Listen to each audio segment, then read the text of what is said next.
Racing at Heart. This is a little bit different, this one, because generally in my podcasts I do them in person with people and there's no cameras involved. But today I'm joined by Janice Bryant. Firstly, Janice, welcome to Campbell's Comments and Racing at Heart. Thanks, Paul. You are a little bit of an unknown person, I suppose, to myself and maybe a few other people in harness racing. On the Saturday, Sunday, you jumped to, I suppose, a few more people knowing exactly who you are and what you're going. And Racing at Heart is a podcast that I do where I try to capture why people do an industry, I suppose, or do our industry. And it's not necessarily racing, harness racing, it's thoroughbreds, greyhounds and the likes. There's a reason why we all get involved in racing. I touched on a little bit with you before we started recording this, and hence the reason I've decided to go down to Racing at Heart, because I think you've got a pretty trippy story to tell.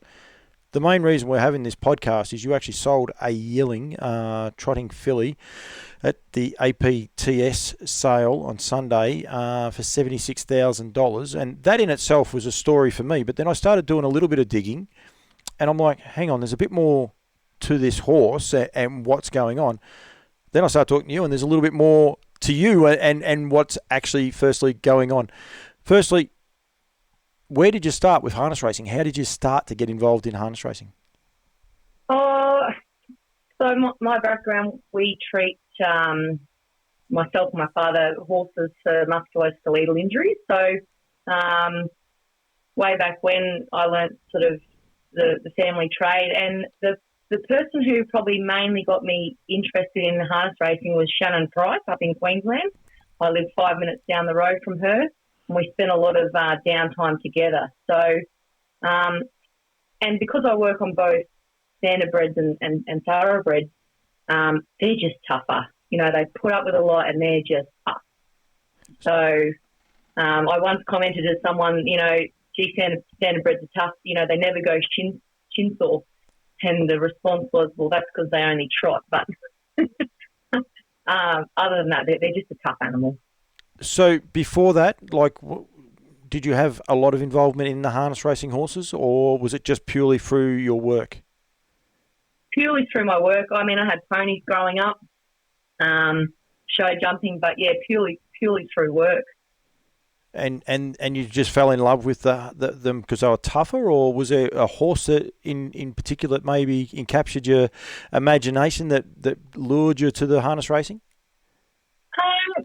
Oh, look, nice horses look nice. I've been quite fortunate enough to work on a lot of nice horses. Up in Queensland, you know, that doesn't happen often. The sort of the Ferraris are down here, but normally into Dominion time, Shannon Price would normally have the good horses stay with her. So I'd see a lot of nice horses there. Not one in particular. The one that got me on this path, I suppose, with the trotter and going to Sweden was I read about Chris Lang taking Sundon's Gift over there. So, and I just thought, wow, that's pretty amazing feat for an Aussie to go and take on the world stage with one of our horses. So yeah, probably all in all, that was an amazing story. So that's sort of the start of where this actually started. How long ago was that? Because I'm going to say it's not that long ago, but it's probably a little bit longer than I give it credit. It's probably 20 years ago. So yeah, I started working with the standardbred 20 years ago. Sundon's Gift, I reckon, went over in 2009. Okay. So that's 12 years ago. When he got back, that's sort of when I read the story, and I actually called Chris up and floated the idea about going to Sweden. He probably thought I was completely random. Can I ask where you are? Can I ask you just to rock your chair back to where you were before? You're a little bit of a cat on a hot tin roof. You are. I'm going to do the school teacher thing and have the. You can sit up a little bit. You look like Dickie Need there. Now you're right. It's all good. Chris Lang is actually the reason I met you. I walked past him at the sales on the weekend, and he was the reason that I actually was fortunate enough to meet you through him. He in himself is a unique character, and I'm tipping he was probably drawn to this strange woman ringing up and start asking questions. You probably just sparked something in him as far as left of centre, I suppose, not the normal harness racing chatter. He probably thought I was taking the piss, in all honesty, because he didn't hear from me until a month before the elite lot the year after. And I said, we're going. We've got the money and we're going. And in all credit to Chris, he explained everything to me. Like, I was green as grass. I might have owned a couple of shares in thoroughbreds at that stage, but I never, ever owned a standard bred. He sat down, he took the time with me to explain everything, obviously I had a bit of a head start with, types of horses and that, but on the trotting side of things, he was fantastic and opened a lot of doors. Like he could have just half ignored me, but he didn't. We got over there, he opened doors, he took us along because he'd been there the year before, so he knew everyone, introduced us to those people. So he was so fantastic. And even to this day, when you stop and talk to him, he will actually explain things to you and how he's thinking and why he thinks it, which is very important for someone who's a bit green about buying a standard bred.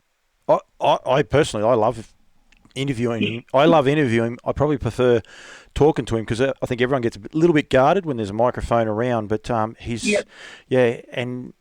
you don't necessarily have to talk about something that you love and he loves to have a great conversation with the guy. He is a unique character that way, and he's a great asset to harness racing. It's so good that he's back, so good that he's actually back in it, and the likes, and like he does things like introduce you and I. Says I think a few people are going to be taken by this story.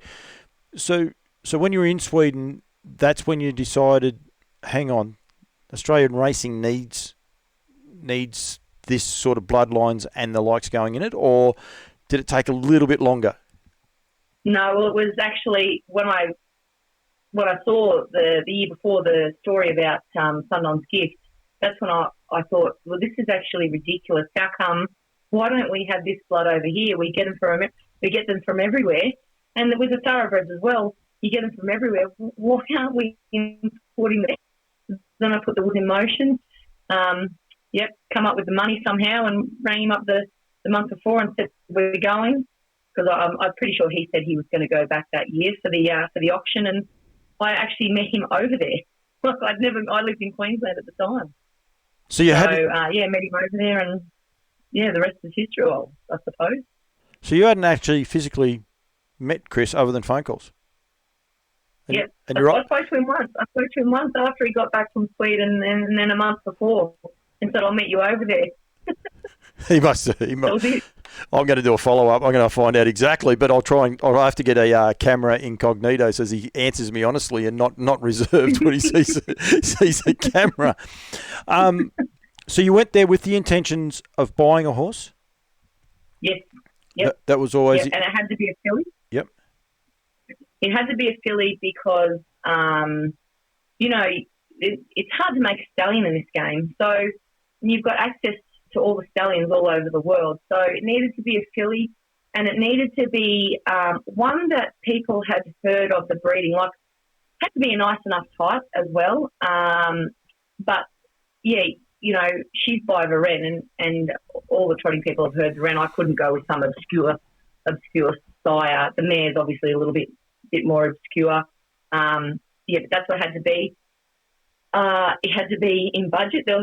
It whittled down. So over there, they put the OCD operations on their door. They don't care as long as it's done. They don't prepare yearlings as fantastically as we do over here.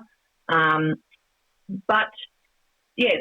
on the door. Now, I sort of thought, I can't go all the way to Sweden and bring something back that's had an OCD operation. That's what I thought 11 years ago. Now, it wouldn't have worried me if I thought it was a nice type.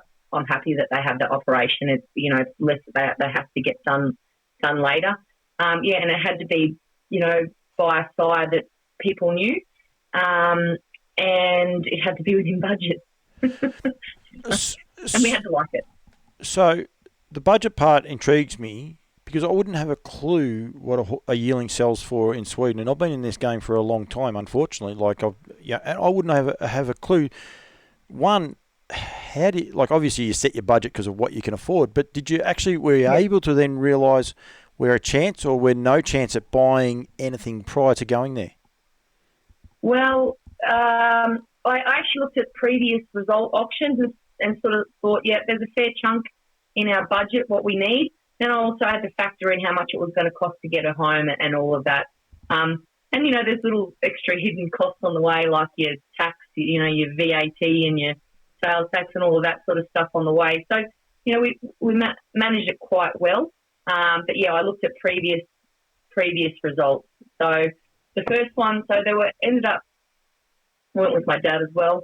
And yeah, and Chris were there. So I shortlisted 10 and we had a look at that and we each gave a rating. Actually, Ashley Herbertson was over at the time and I gave the list to him and said, what do you think? So between all of that, the first one I really liked, just went way out of my budget. So then when Sweet Dreams came along, I was bidding like a madman. I'm like, I'm just going to go to town and I'm going to scare everyone off.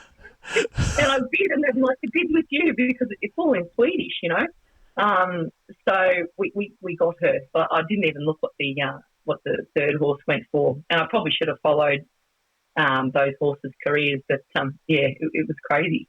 So you were determined that you were going to come home with one. You'd got to this stage and you had to come home with one no matter what. There was no ifs and buts.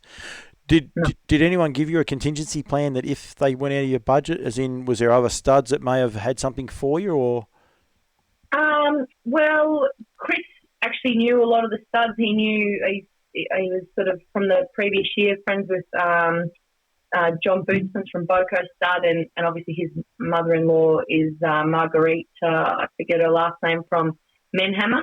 We just coincidentally bought her from Menhammer Stud, so he already had the doors there. But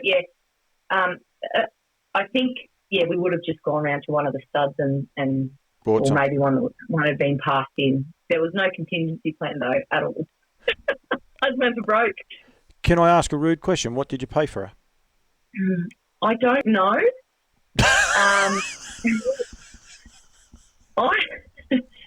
I just know what it was in Krona, and I reckon it worked out to, with the tax, probably 45,000 with tax on it. People have done it, and I can't even remember. People have done conversions and said 27,000 and this and that, but I'm not sure what the exchange rate was. But I reckon the figure was probably about 45,000. Do you know how many jealous blokes there are listening to this right now? Because they go to the sales and they buy a horse. Their wife knows exactly how much they've paid prior to them buying it. You've come up with you don't know, and it's 11 years ago, like 12 years ago, and you don't know. So I was just bidding on the side of town and I had my budget figured out in Corona. And like I said, I can't remember, it was so long ago, and I knew that I had to stop at that. There's no more putting your hands up at. I think it was like 7-1. I might have had 300,000. No, it wouldn't have even been that. Maybe 300,000 Krona I would have gone to. Was she far off your budget?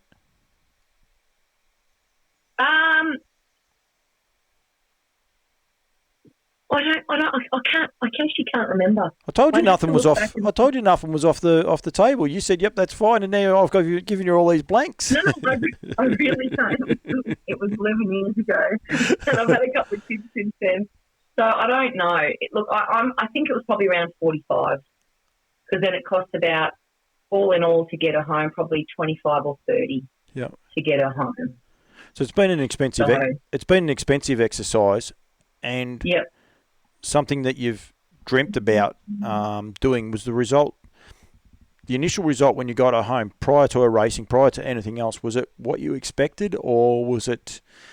Did you ever sit down and you go, "Oh, what have I done?"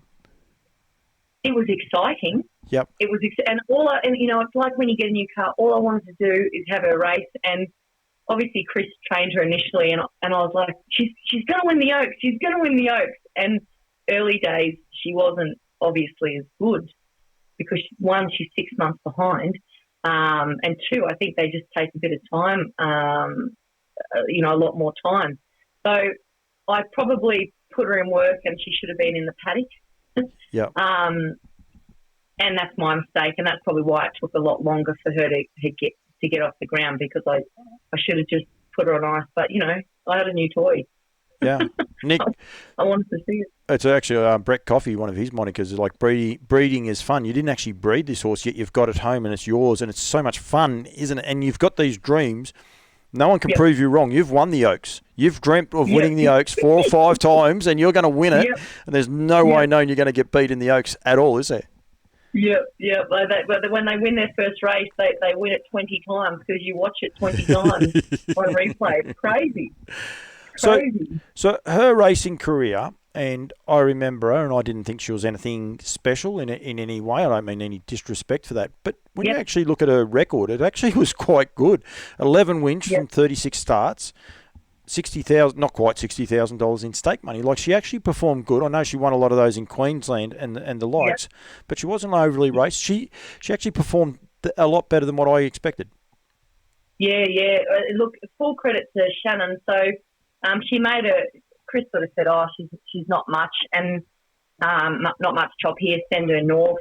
So the only trainer at the time I knew in New South Wales was Michael Formosa. So he had her for a few starts, but he sort of said there's not much racing for the trotters, sort of where he was. He's 2 hours from Menangle there. He actually threw her in with the paces, and she ran second by like a head. I think she got beaten not much at all. And I sort of laughed and thought you wouldn't want to be bringing the paces home that she beat. But she nearly won. I thought, that'd be a story. So then, look, we ended up, like I said, Shannon's a good friend of mine, Shannon and Scott there. So we sent her up there, and I don't know, I sort of laugh about this and tell everyone Shannon had never trained a trotter ever before, and she won, I think, 7 out of 15 or something starts with her. So imagine if she'd have gone to someone who could train a trotter up there. But, Shannon, she dots her I's, she crosses her T's, and took it easy. And Shannon actually had a very, very high opinion of her. She was strong and she was fast, and she was only getting better. And then she fractured her hock. You've got a slight fracture in a hock. And at that point, she could have had time off and recovered and come back. I think she was maybe 6 at the time. And I sort of thought, well, yeah, she could come back, and then she could break down. She could properly break down, and we might have to put her down. So we bought her to breed. And I don't really like flogging the mares out too much. So let's breed. Yep. She broke down in March or something ridiculous like that. So it's 6 months away from breeding. She throws a spanner in this works, this horse. So you say you bought it to breed. Had you embarked on the breeding plan with other horses at this stage? Because, I mean, you've bought this horse only in your infancy as far as getting involved in harness racing. Had you decided, right, we're going to test the waters, we'll do a couple other breeds going forward, or did you just decide this was it, this is our project, and when she's ready to breed, we're going to start breeding with her? So I've bred a few, been involved in breeding a few thoroughbreds, but not sort of, I mean, they're more expensive, but not to the magnitude. It's a different kind of a game, not to the magnitude of bringing a horse over from Sweden to breed. Like, I didn't import a horse from Singapore or anything to breed with, but, that was always her intention, to breed. Yeah. So that was the start of it. So 2015, you actually had a foal by Muscle Hill, but unfortunately it's got the dreaded words of DEC next to it, and there's a tail to that, which, again, this makes this horse just strange, but it's an interesting part of the whole tale, isn't it? Yeah. So she's actually a very foal-proud horse, and, well, this is what we've learned, doesn't like any other horses near her. So she actually kicked out at other horses and kicked her own foal's leg and sort of snuffed it. So we obviously had to put him down. And then she was going back in foal. She was due to be served again by Muscle Hill, and we tried, and she didn't go back in that year. And then we left her empty for that season, or for the rest of that season, and then tried again. And with Muscle Hill, and she didn't go back in, so we put her into some fresh creatine, and we got last year's results. Yeah, so I think that was all of them.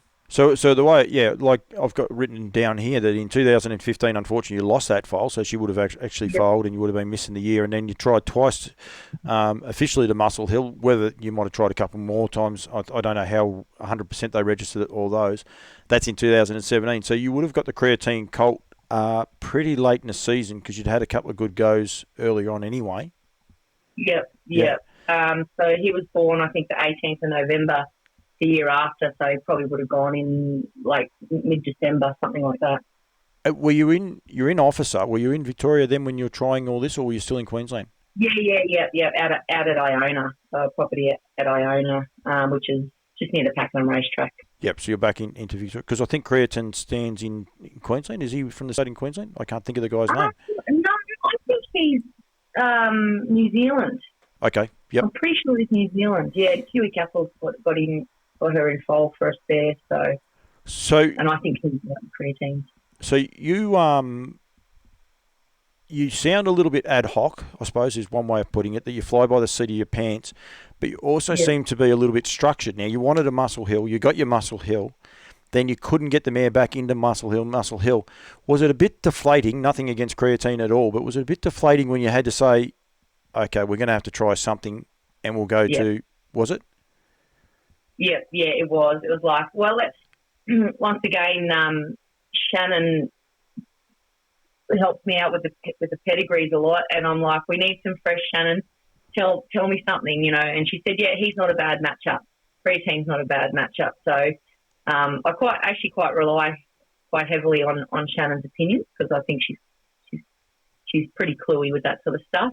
Yeah, it was deflating, that's for sure. But we just needed her in, and actually on Vet's advice, he said, look, let's just get her in foal, and normally they get back in foal when they've got a foal on them. That makes it easier. So just let's get her into anything. Yep. So and obviously that's what happened.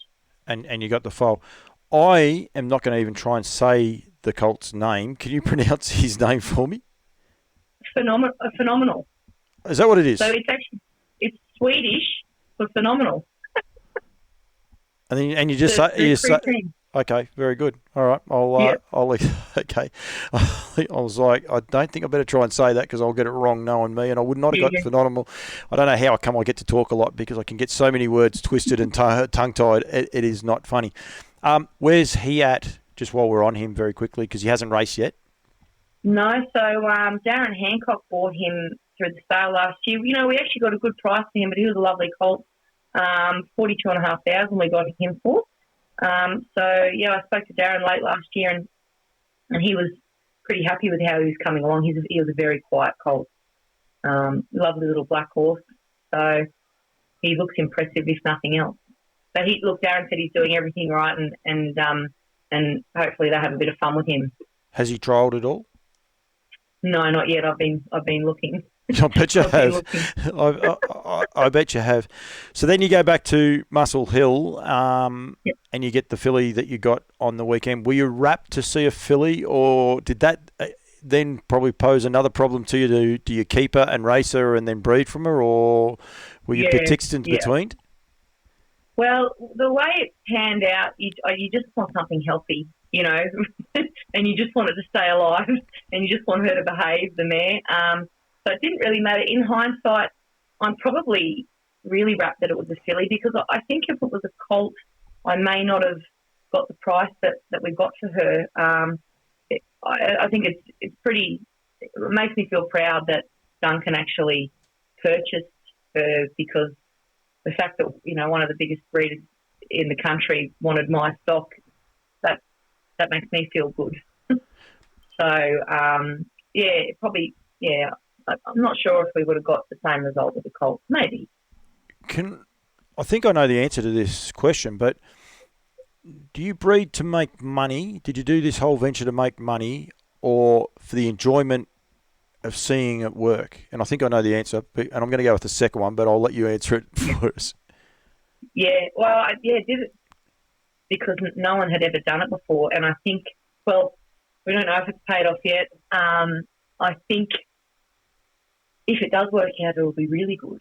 So there's milestones. It's been tough, and I didn't do it to make money because we're still in a hole from it. But you don't look at that. You sort of all you try to do is improve your product and put the best possible product up there. And I think, well, you saw the filly. I think she's a credit to that. And the colt season before, first season sire, he sold really well. And he's got quite a good cross too with that Creatine. But the cross with her and the Muscle Hill, it's sort of a bit freaky. Varennes mares, there aren't many of them that have typically crossed very well with Muscle Hill. Not, that's not just Muscle Hill standalone, like he's the best sire in the world, but that particular cross is quite good. It is. She missed to Trixton. Is she in foal? So she missed. So she didn't have a foal this year. We tried a few times with Father Patrick. She seems to have an aversion to frozen. I keep telling them they need to put the dinner in the microwave, but she's now, touch wood, we need to get a scan early next week to Volstead, so of Yabby Dams. That's a pretty good cross. That's probably slightly better cross for her than Creatine. So you'll be excited about that one. Rightio. Yeah.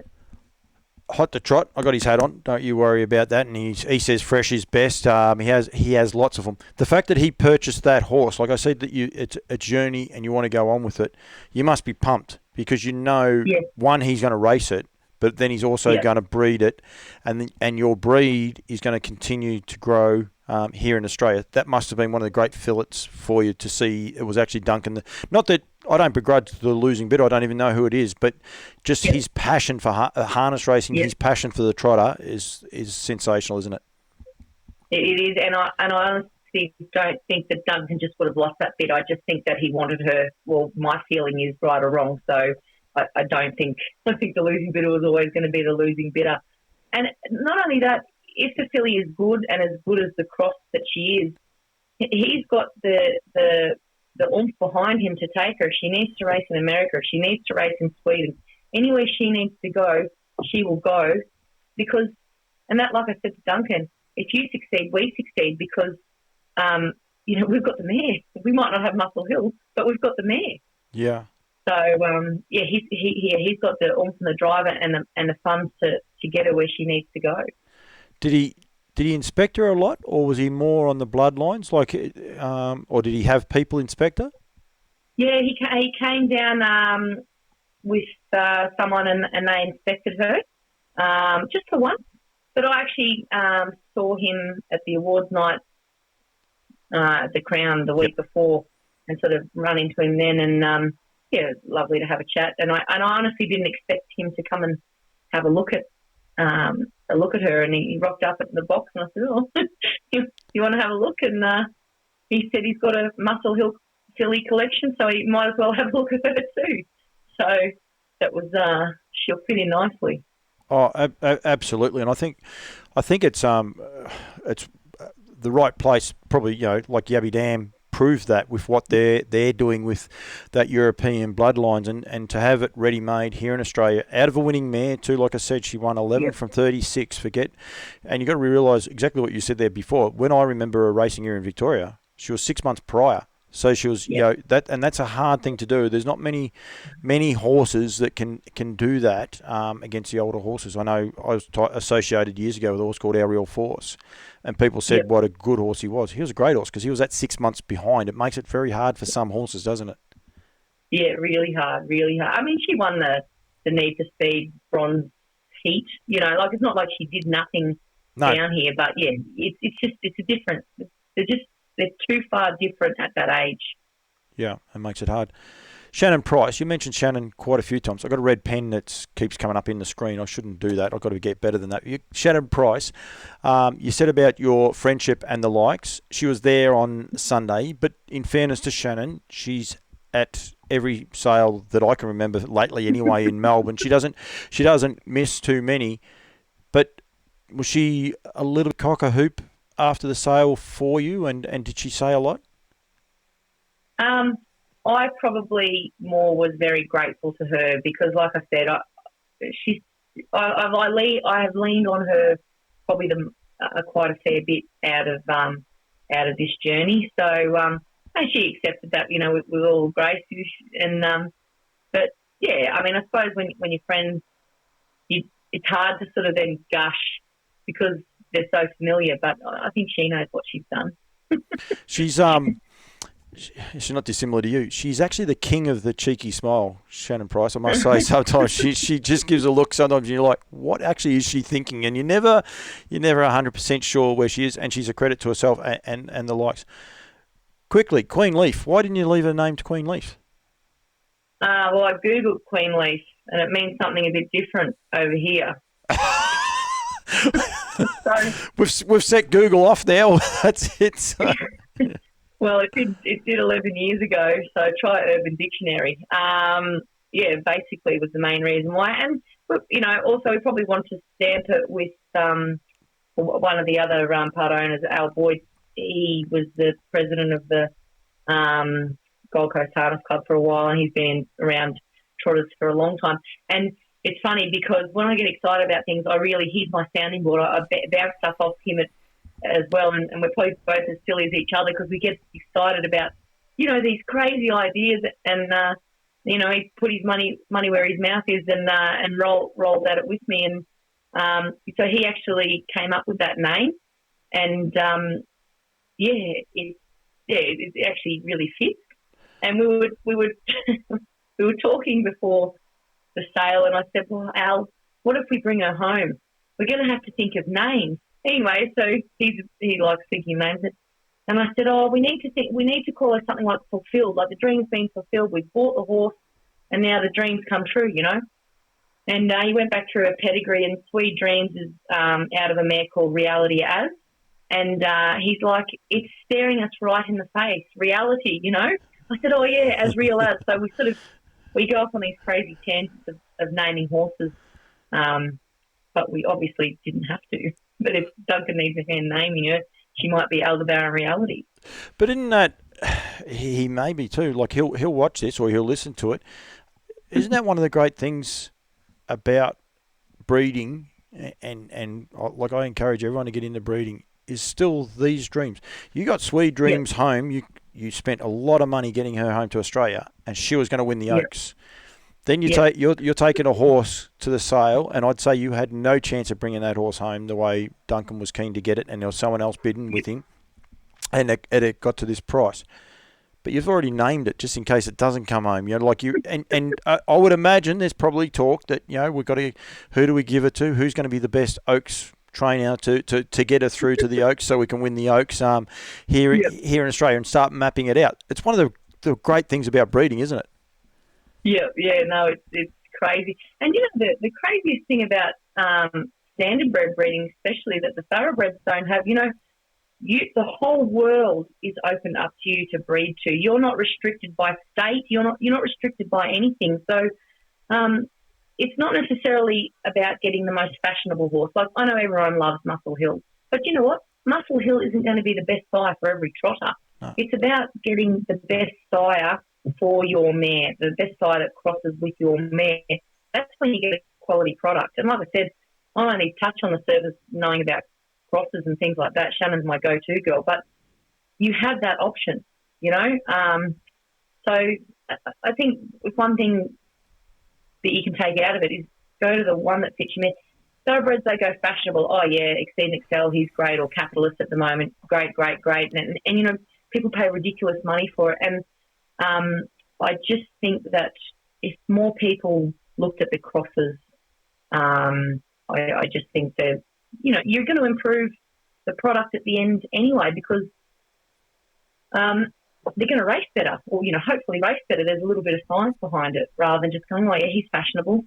So it's been a full week for me on breeding pretty much because I've been doing a lot of stuff for NZB Standardbred. So pretty much all of Campbell's comments has been that there's a Tassie sale coming on and the likes. And it's the one thing that you just said then is the fashionable crosses and the crosses that work.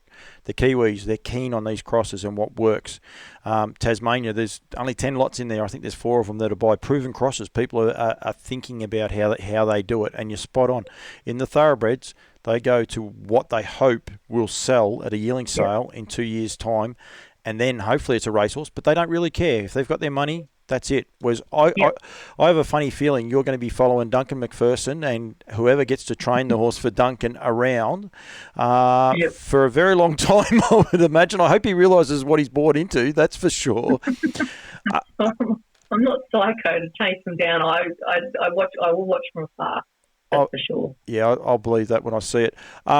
The Great Southern Star, you say about breeding crosses and the rest. The Great Southern Star was won by Sky Valley, who stands for $2,000, who beat Tenno Trump, which I think he would stand for about $1,000. And then there was a Sky Valley who ran fourth.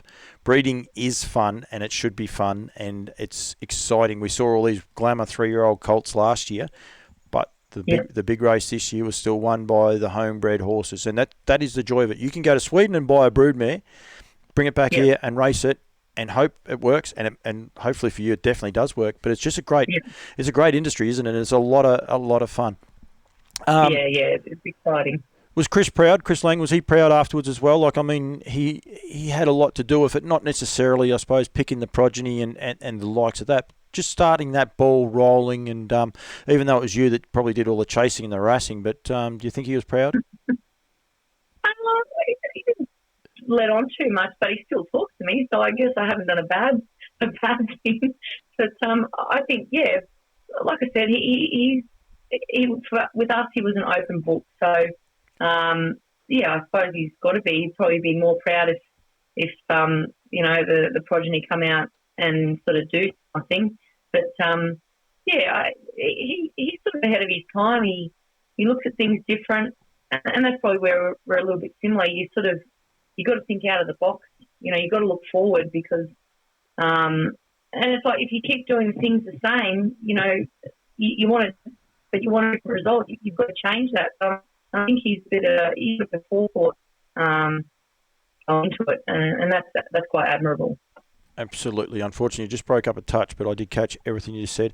Just very, very quickly, last question for you. I'm going to throw you on notice. If she has another filly, do you keep it to keep your empire going, or is it Swede Dreams is the first part, and then what happens after that happens? So, no, I don't know that we would keep it, because, we probably wouldn't keep it if the mare's in foal again. Yep. Maybe if the mare's not in foal again, we might look. But, there are other options, and I sort of joked with this the other day about going back to Sweden and bringing another one back. Depends on how these two that are out race, but that's actually not off the card. I'll probably do it a little bit different this time. Race over there and get someone that understands Swedish to tell you how much you're bidding on, instead of just going ding, ding, ding, ding, ding. I know my upper limit. I do think different. It's not out of the question. When you sort of do things once, it sort of gives you a bit more confidence to do it again if it works out. So I guess we'll see if these couple work out and how the next one is on the ground. But, nothing's out of the question. Very quickly, and it's been a bit remiss of me, you're not a sole trader in this. You've got quite a few people in the actual ownership. So and that's one of the great things about harness racing. It is family and friends can have a lot of fun being involved with it, can't they? Yes, they certainly can. And these people obviously are as crazy as I am. Great answer. I love it. I love racing at heart because it brings a different side to people.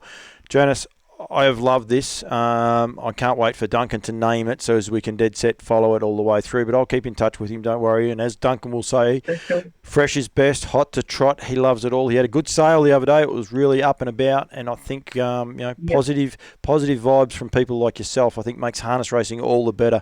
Janice Bryant, thank you very much for joining Campbell's Comments. I've loved our little chat. Great. Thanks, Paul.